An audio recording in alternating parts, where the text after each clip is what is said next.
오늘 함께 보실 하나님의 말씀은 마가복음 16장 말씀입니다. 마가복음 16장 14절부터 20절 말씀, 마가복음서의 마지막 부분입니다. 함께 교독하겠습니다. 그 후에 11 제자가 음식 먹을 때에 예수께서 그들에게 나타나사 그들의 믿음 없는 것과 마음이 완악한 것을 꾸짖으시니 이는 자기가 살아난 것을 본 자들의 말을 믿지 아니함일러라. 또 이르시되 너희는 온 천하에 다니며 만민에게 복음을 전파하라. 믿고 세례를 받는 사람은 구원을 받을 것이요 믿지 않는 사람은 정죄를 받으리라. 믿는 자들에게는 이런 표적이 따르리니 곧 그들이 내 이름으로 귀신을 쫓아내며 새 방언을 말하며 뱀을 집어 올리며 무슨 독을 마실지라도 해를 받지 아니하며 병든 사람에게 손을 얹은즉 나으리라 하시더라.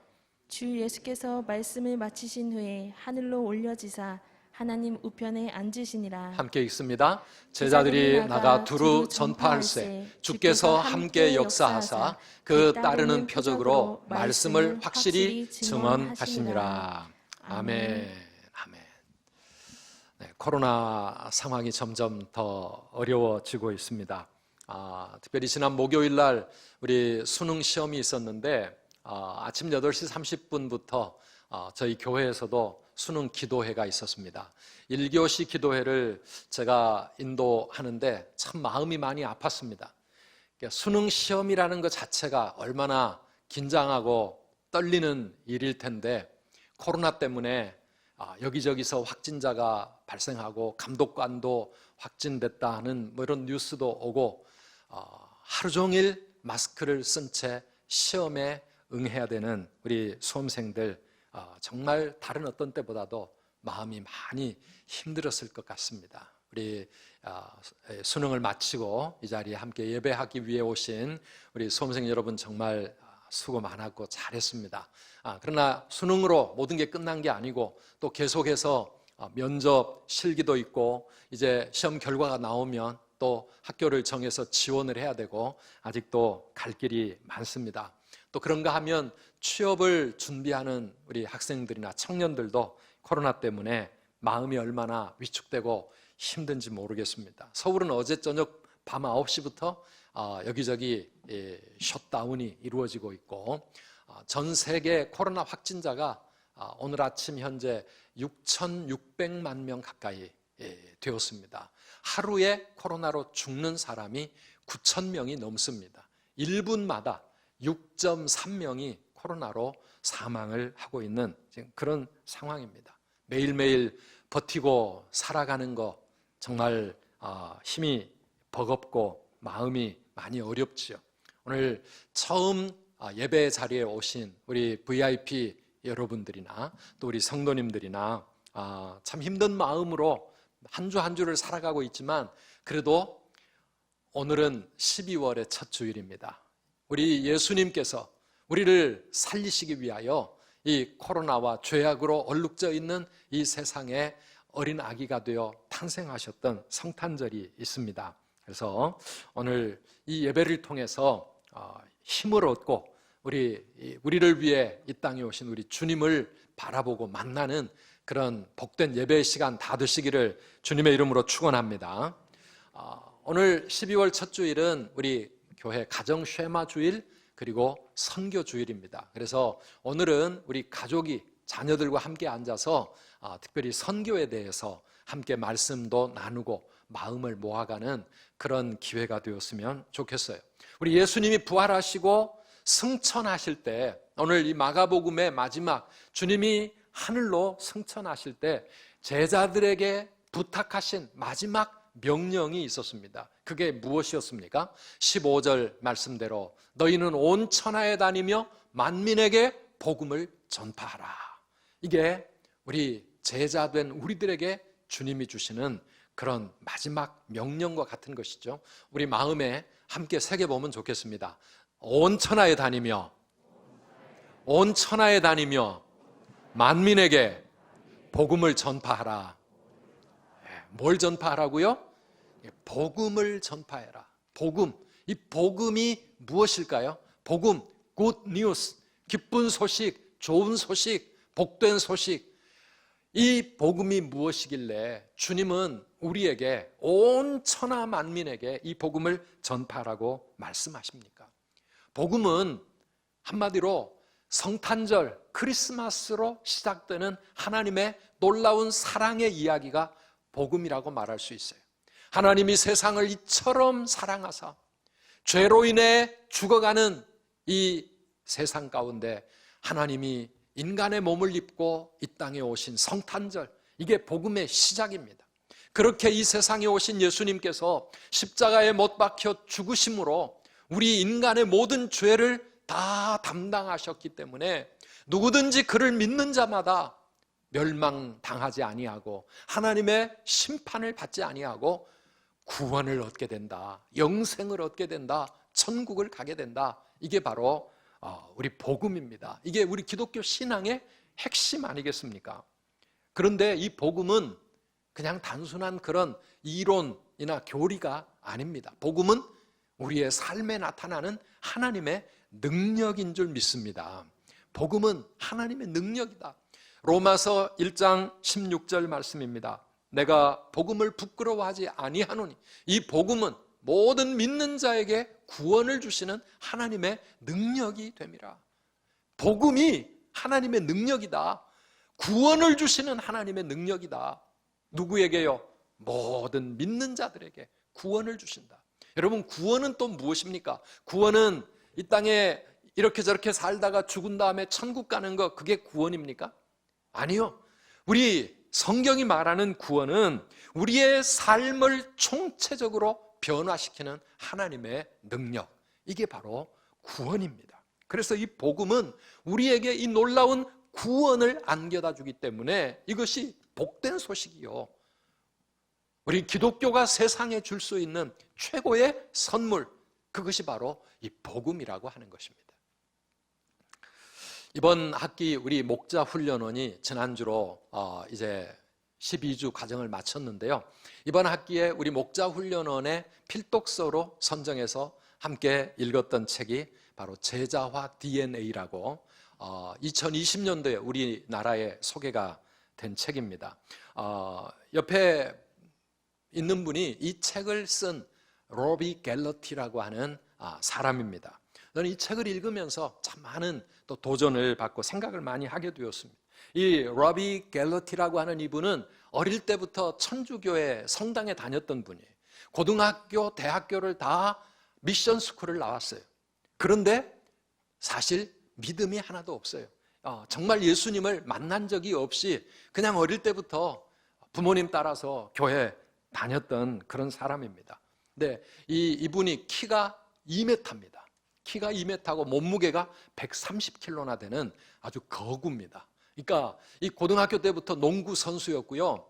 대학을 졸업하고 나서도 주짓수라고 하는 브라질 격투기 선수로 살았던 분이에요.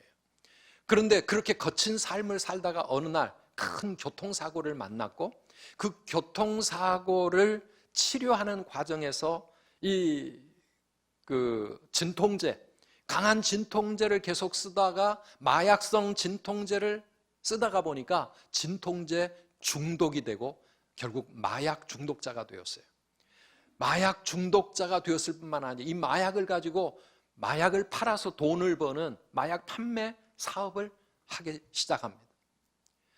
3년 동안에 8명이나 되는 마약 친구들이 마약을 하다가 세상을 떠났습니다. 6명은 경찰에 체포가 되어 감옥에 갔습니다. 자기도 발각이 되어 경찰에 쫓기는 몸이 되었습니다. 그런데도 마약을 못 끊고 아버지 신용카드를 훔쳐가지고 15,000브로치 1,700만 원이나 되는 그 많은 돈을 가지고 또 마약을 산 거예요.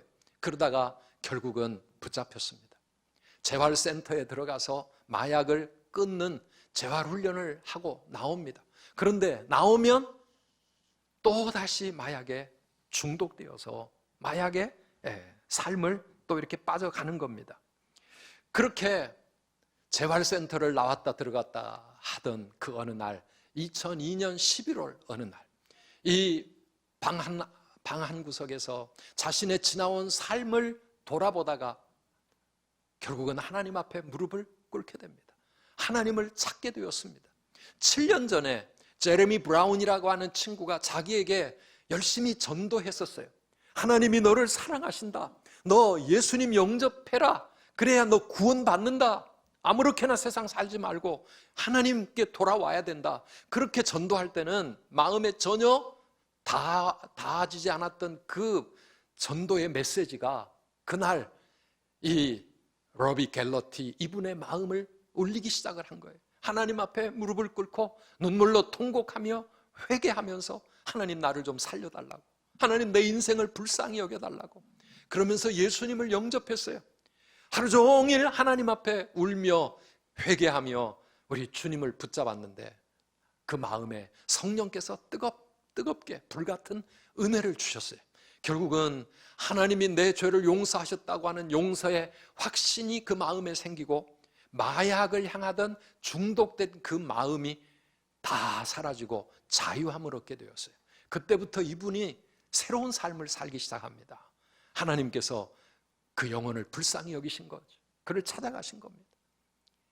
그로부터 6년 후에 이 로비 갤러티는 두 아들을 가진 아빠가 되었고요. 그리고 교회를 목회하는 목사님이 되었습니다.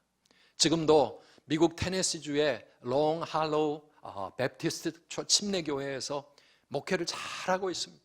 근데 자기가 그런 과거, 그런 힘들었던 인생이 있었기 때문에 지금도 그런 어려운 삶을 살고 인생에 참 방황하는 가운데 있는 그런 사람들에게 예수 그리스도의 복음을 전하고, 그들이 그냥 교회만 왔다 갔다 하는 사람이 아니라 정말 예수 만나서 변화된 삶을 살아가게 하기 위하여 정말 열정적으로 애쓰고 있는 분. 그래, 아까 소개했던 제자와 DNA라고 하는 그런 책을 쓰고 있습니다. 저는 이분의 스토리를 읽으면서 몇 가지 생각을 했어요. 어릴 때부터 교회를 다니고 미션 스쿨을 다니고 주일학교를 다녀도 예수님을 나의 주님으로 만나지 못하면 얼마든지 이 세상에서 타락하고 밑바닥 인생에서 방황하는 사람이 되어질 수도 있다고 하는 사실. 그러나 그럼에도 불구하고 정말 누구든지 어떤 상황에서든지 예수님 제대로 믿으면, 하나님 만나면 그 인생은 얼마든지 새로워질 수 있고 얼마든지 변화될 수 있다고 하는 이 놀라운 사실. 하나님은 지금도 그런 영혼들을 불쌍히 여기시고 구원하시기를 기뻐하시는 줄 믿습니다. 지금도 엉망인 인생들 바라보며 그래도 우리가 포기할 필요가 없는 것은 언제라도 저 영혼을 하나님이 다시 붙잡아 주시면 그 새로운 인생이 될 수 있다는 사실. 그래서 믿음 없이 방황하는 우리 자녀들을 볼 때나 우리가 전도해도 그 마음에 전혀 완악해져 가지고 받아들이지도 않는 그런 사람들을 볼 때 우리가 포기할 필요가 없어요. 더 많이 기도해주고 더 열심히 전도해주면 언젠가 때가 되어 하나님께서 그 영혼을 부르실 때가 있을 것이다. 오늘 우리에게 그런 믿음을 가지고 열심히 전도하고 또 기도해야 될 줄 믿습니다. 복음은 사람을 살리고 인생을 변화시키는 하나님의 능력입니다. 우리가 그런 믿음이 있어야 합니다. 내가 믿는 복음, 기독교가 세상에 선포하는 이 복음은 그 어떤 사람도 다시 살려내고 인생을 변화시키는 하나님의 능력이다. 예수를 믿는다고 하는 것은 혹시 있을지도 모르는 죽음 다음에 천국과 지옥, 거기에 두려워서 보험을 드는 마음으로 일주일에 한 번씩 교회나 왔다 갔다 하고 가끔 하나님 앞에 헌금이나 하고 착하게 살아보려고 하는 그런 정도의 신앙이 아니라는 겁니다. 삶은 하나도 달라지는 게 없고 내 인생에 문제가 생기고 내가 힘들어질 때 하나님은 나와 아무 상관이 없는 그런 것은 우리 기독교의 신앙이 아닌 것입니다. 오늘 본문은 뭐라고 말씀합니까? 16절 말씀에 믿고 세례를 받는 사람은 구원을 얻을 것이요 믿지 않는 사람은 정죄를 받으리라. 그리고 17절 같이 읽어보실까요? 믿는 자들에게는 이런 표적이 따르리니 곧 그들이 내 이름으로 귀신을 쫓아내며 새 방언을 말하며 뱀을 집어 올리며 무슨 독을 마실지라도 해를 받지 아니하며 병든 사람에게 손을 얹은 즉 나으리라. 아멘. 복음은 우리의 어떤 상황 속에서도 우리를 지켜주는 것이고, 그리고 우리의 삶을 변화시키는 하나님의 능력이다. 2000년 전에 그 시대의 사람들이 뱀에 물리기도 하고 독을 마시기도 하고 뭐 그런 일은 우리 이 시대에는 별로 없겠지만은, 그리고 병에 걸리면 우리는 병원에도 갈 수 있지만은, 그러나 오늘 이 시대에도 하나님만이 해결해 주실 수 있는 우리 인생의 문제들, 우리의 죄의 문제, 귀신 들리고 사탄의 종이 되어서 지금도 세상에서 비참한 인생을 살아가고 있는 그런 인생들을 구원하시는 일, 코로나 때문에 어쩔 줄 모르고 힘들고 어둠 속에 갇혀있는 우리의 마음을 빛으로 변화시킬 수 있는 일, 마약뿐만 아니라 도박에 중독될 수도 있고 술에 중독될 수도 있고 내 노력과 결심으로 해결할 수 없는 그런 인생의 문제를 해결하실 수 있는 하나님의 능력, 우리 인생의 문제를 치료하시고 해결하시는 하나님의 능력, 우리가 믿는 복음은 그런 하나님의 능력인 줄 믿습니다. 그래, 굿 뉴스예요. 세상 사람들에게 전해질 수 있는 복된 소식, 기쁜 소식입니다. 오늘 이 복음의 능력이 누구에게 나타난다고요? 믿는 자들에게는 이런 표적이 따를 것이다. 오늘 또 믿는 자들에게 예수의 이름으로 우리 하나님의 놀라운 능력, 삶을 변화시키는 복음의 능력이 나타나는 줄 믿습니다. 그래서 이 복음을 나만 믿고 앉아있지 말고 온 천하 만민에게 이 복음을 전파하라고 우리 주님은 우리에게 부탁하고 있는 것입니다. 온 천하 만민에게, 모든 세상 사람들이 이 복음이 필요한 사람들이다. 이 복음을 가서 전하라고 말씀하고 있습니다. 오늘 선교주의를 맞이하면서 이 선교의 사명을 우리가 생각할 때 우리는 온 천하 만민에게 나가기 전에 먼저 사랑하는 내 가족들, 우리 가족들에게 이 복음을 전해서 가정 구원, 가정 전도의 그런 역사를 이루어야 되지 않겠습니까? 저희 가정은 전통적인 유교 가정이었습니다. 술, 담배, 제사, 이것으로 아주 찌들려져 있는 그런 가정이었습니다. 그런데 이런 가정의 독자였던 저희 아버지가 젊을 때 예수님을 믿기 시작을 했습니다. 할아버지가 얼마나 싫어했는지 몰라요. 술만 마시고 들어오면 얼마나 핍박하고 그 마음의 불만을 쏟아내셨는데, 그런데 그 어떤 할아버지의 핍박과 박해도 우리 아버지의 믿음의 기도를 이기지를 못하더라고요. 새벽마다 하나님께 부르짖었던 그 아버지의 기도가 마침내 때가 되니까 할아버지도 할머니도 다 예수 믿고 신앙생활을 하기 시작을 하고, 그분들의 남은 평생, 제 중학교 때 할아버지 할머니 돌아가셨는데요, 마지막까지 온종일 성경 찬송 읽으시다가 그렇게 천국 아름답게 가셨습니다. 사랑하는 성도 여러분, 사도행전 16장 31절의 약속대로 주 예수를 믿으라, 그리하면 너와 내 집이 구원을 얻으리라. 너와 내 집이 구원을 받으리라. 우리는 이 하나님의 약속의 말씀을 믿음으로 붙잡고, 사랑하는 여러분, 가족들의 구원을 포기하지 마시기를 바랍니다. 하나님 앞에 정말 간절히 기도할 때 하나님이 역사하기 시작합니다. 어떤 분은 새벽마다 남편이 구원받게 해달라고 하나님 앞에 부르짖어 기도하다가 너무 애가 타서 남편 구두짝 가지고 교회 자기 옆에 놔놓고 하나님, 이 신발 주인이 하루속히 이 자리에 앉는 날이 오게 해달라고 그렇게 부르짖었다잖아요. 얼마나 애가 타면, 얼마나 간절하면. 사랑하는 우리 성도 여러분, 사랑하는 가족이 멸망을 당하고 지옥에 가지 아니하고 천국 가셔야 되기 때문에 우리가 정말 그런 뜨거운 기도로 하나님께 나아가야 되지 않겠습니까? 특별히 우리 사랑하는 자녀들, 이 험한 세상 속에 이 연약한 우리 아이들이 어떻게 이 세상을 이기고 세상을 승리하며 행복한 인생을 살아갈 수 있겠습니까? 그들에게 하나님이 필요하고, 그분이 하나님이 나의 아버지가 되시고 내 인생의 힘이 되시고 주 여호와는 나의 힘이시라, 나의 인생의 능력이시라, 어려운 일 만날 때마다 하나님께 기도하면 되고, 삶의 어떤 순간에도 절망하고 낙심하지 않고 우리 주님의 이름을 붙잡고 살아갈 수 있도록 그들의 마음속에 살아있는 믿음을 불어넣어 주려면, 여러분, 가정 쉐마 이거 쉽지 않아도요 계속 하시기 바랍니다. 힘을 내시기 바랍니다. 특별히 우리 청소년부 사춘기 요럴 때 우리 청년들과 함께 부모가 마주 앉아가지고 가정 쉐마 하는 거 그렇게 잘 이루어지는 거 아니에요. 처음부터 쉬운 게 아니에요. 그러나 우리 전통적인 가정 예배 이런 분위기 다 깨셔도 돼요.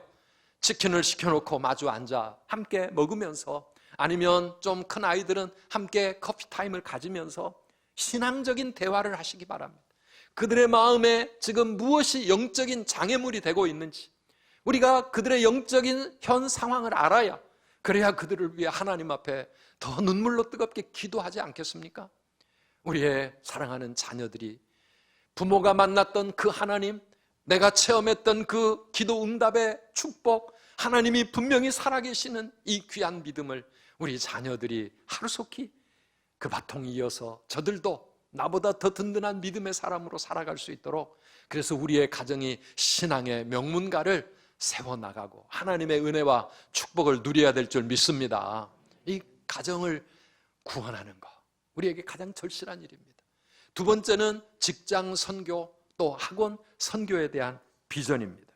요즘 직장 생활, 또 사업장 얼마나 힘든 때입니까? 그래도 가족들을 위하여 온갖 수모를 참아가면서 밤낮으로 수고하는 우리 직장인들 참 고생이 많습니다. 그러나 우리가 조금만 더 눈을 들어 바라보면 그 직장이야말로 하나님께서 이 복음을 전하라고 나를 보내신 곳입니다. 코로나 속에서도 그저 매일 함께 만날 수밖에 없고 자주자주 대할 수 있는 그런 사람들, 요즘 밖에 나가서 전도하려고 그러면 다 도망가지만은, 그러나 내 직장의 동료들과 또 사업장에서 만나는 거래처 사람들, 단골 손님들, 그들을 우리가 정말 기도하면서 내가 조금만 마음을 먹으면 그들에게 하나님의 복음 메시지를 전할 수 있습니다. 고린도후서 3장 3절에 보면 너희는 우리로 말미암아 나타난 그리스도의 편지라. You are a letter from Christ. 예수 그리스도께로부터 그들에게 보내진 편지와 같은 존재가 바로 우리들입니다. 우리들을 통해 예수님이 누구신지, 하나님이 어떤 분이신지, 어떻게 우리가 이 세상에서 구원을 받아야 될 것인지 우리의 입술과 우리의 삶을 통하여 그들에게 이 복음 메시지를 전할 수 있다라고 하는 것입니다. 로비 갤러티, 아까 그분 7년 전에 들었던 복음이, 그 전도의 씨앗이 그때는 아무 효과가 없는 것 같았지만 때가 되니까 그 가슴 속에 살아나기 시작하는 것처럼 오늘 우리가 전하는 이 복음도 언젠가 때가 되면 하나님이 귀하게 그 영혼을 살리는 일에 사용하실 줄 믿으시기를 바랍니다.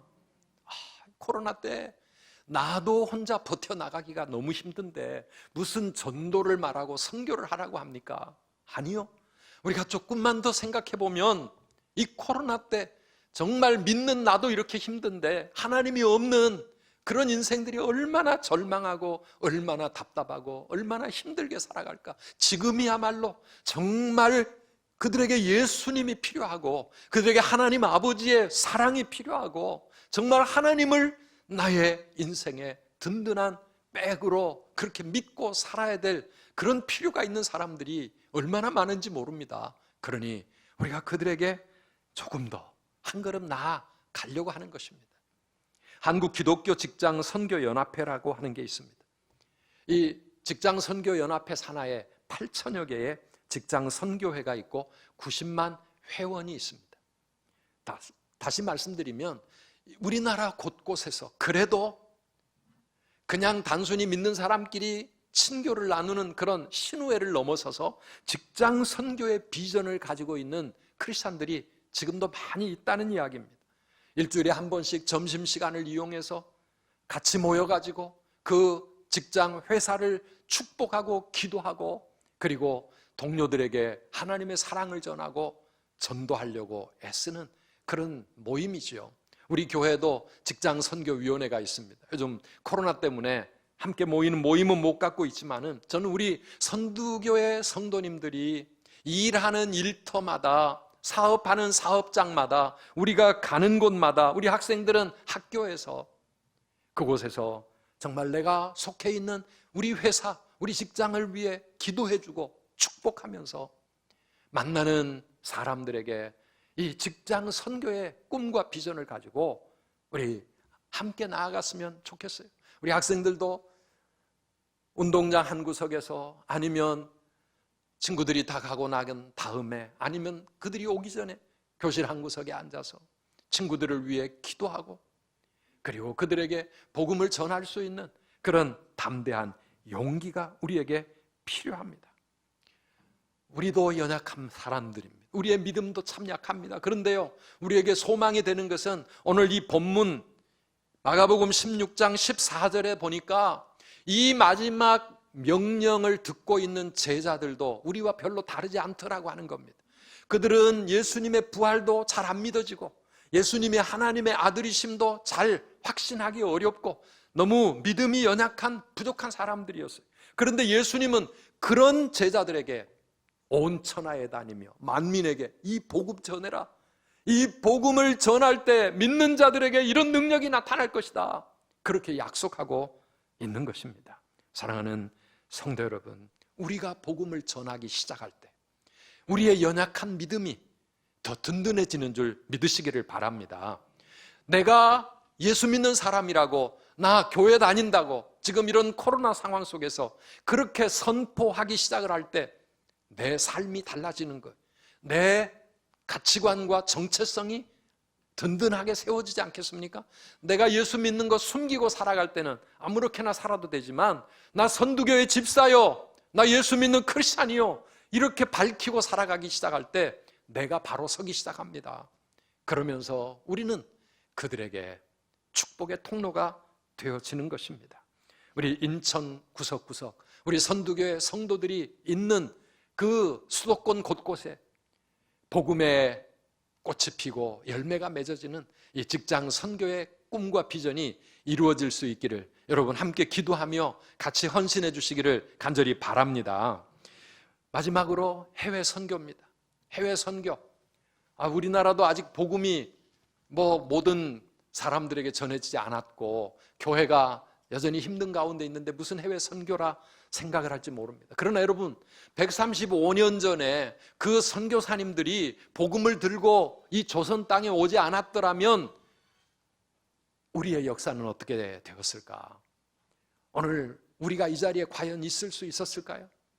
그들이 이 땅에 와서 희생하며 헌신하며 생명을 걸고 전해줬던 그 복음이 있었기에 오늘날 한국 교회가 지금과 같이 이렇게 왕성하게 일어날 수 있었고요, 저와 여러분들이 이 구원을 받는 그런 축복을 누리지 않았겠습니까?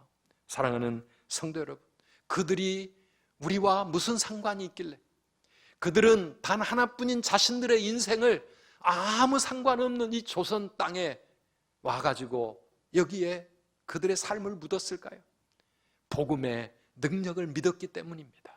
이 복음이 가는 곳마다, 이 복음이 가는 곳마다 수많은 백성들이 구원의 길, 생명의 길로 나오게 될 것이고, 이 복음을 통하여 이 땅의 미래가 어둠에서 빛으로 하나님의 놀라운 은총과 축복의 땅으로 바뀌어지게 될 것이다, 그런 소망을 가졌기 때문에 그들이 이곳에 오지 않았겠습니까?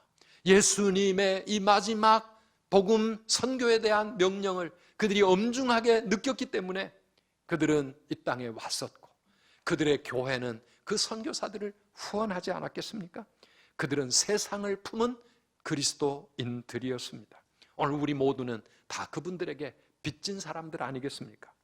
내가 아직도 복음이 필요한 이 땅이, 이 세상에 불모지들이 너무 많은데 내가 직접 그곳에 가서 복음을 전하는 선교사가 되든지, 아니면 내가 갈 수 없으니 하나님 앞에 부름받고 사명 따라 곳곳에 지금도 선교의 사역을 감당하는 선교사님들을 내가 기도와 물질로 후원하는, 그래서 그 후원을 통하여 나도 그들의 선교에 함께 동참하는 사람이 되든지, 오늘 우리 모든 성도들이 다 그런 직접 간접 선교사들로 살아갈 수 있기를 축복합니다. 우리 교회가 2020년도 코로나 속에서도 정말 선교에 많은 일들을 하신 것 같아요. 세 분의 파송 선교사님들, 23명의 협력 선교사님들, 25개 미자립 개척교회를 돕고 9개 선교기관들과 또 학교를 후원하면서 지난 1년 동안 우리 성도님들이 선교에 쏟아부은 헌신이 3억 3천만, 우리 주보 6면에 자세한 내용이 나와 있습니다. 3억 3천만 원이 이 선교를 위해 우리가 열심히 헌신했습니다. 내가 하나님께 드리는 선교 헌금은 10,000원이고 20,000원이고 아니면 우리 아이들 1,000원, 2,000원일지 모르지만 이 작은 거 하나로는 아무것도 할 수 없지만 우리 성도들의 힘이 모아지니까 우리 선두교회를 통하여 한 해에도 이런 엄청난 일을 우리가 감당하고 많은 선교사들을 세상 곳곳에 보낼 수 있게 된 겁니다. 그들이 또 우리의 기도와 후원에 힘입어서 마음껏 그들의 인생을 그 땅의 주민들을 위하여 쏟아 부을 수 있었던 겁니다. 또 우리 장학 사업도 많이 했고요. 우리 하모니 사역은 우리나라 안에서 바로 해외 선교를 하는 것과 똑같은 그런 귀한 사역들 아닙니까? 사랑하는 성도 여러분, 나 혼자 구원받고 천국 가는 것으로 그렇게 만족하지 말고요. 그게 끝이 아니라 우리도 세상을 품고 살아가는 그런 그리스도인들이 다 되시기를 바랍니다. 우리의 가슴 속에 사랑하는 가족들이 있고, 그리고 내가 사업을 하거나 직장을 다니거나 그곳에서 만나는 영혼들과 또 우리 학교의 친구들과 인천, 그리고 우리나라와 온 세상, 이 우주를 우리 가슴에 품고 하나님 앞에 선교의 사명을 위해 기도하며 부족하지만은 물질로 함께 동참할 때, 오늘 우리는 예수님의 이 마지막 명령에 함께 순종하는 삶을 살아갈 수 있는 것입니다. 그럴 때 우리 하나님의 귀한 역사가 우리 안에도 일어나는 겁니다. 마지막 20절에 주님이 뭐라고 말씀하셨습니까? 제자들이 나가 두루 전파할세 주께서 함께 역사하사 그 따르는 표적으로 말씀을 확실히 증언하시니라. 아멘. 복음을 전하러 나가서 전파할 때 주님이 놀라운 표적을 일으키시고 주님의 역사가 일어나더라는 겁니다. 복음은요, 내 안에만 가만히 있으면 마치 고인 물처럼 아무런 능력도 안 나타나고 생명의 역사가 일어나지 않습니다. 오히려 우리는 연약한 믿음의 제자들처럼 우리도 똑같이 연약합니다. 그러나 이 복음을 들고 나아가서 전하기 시작할 때 오늘 이 복음의 능력이 우리 안에 역사하기 시작하고요. 그래서 나를 살릴 뿐만 아니라 또 다른 영혼들을 살리는 그런 하나님의 축복의 도구가 되는 줄 믿으시기를 바랍니다. 이번 주 우리 쉐마 주일인데요. 우리 아이들과 가정마다 가족들이 함께 모여서 우리 자녀들의 가슴 속에도 선교의 비전을 심어주시고 우리 가정이 2021년도에 어떻게 이 귀한 선교의 사명에 감당할 수 있을까?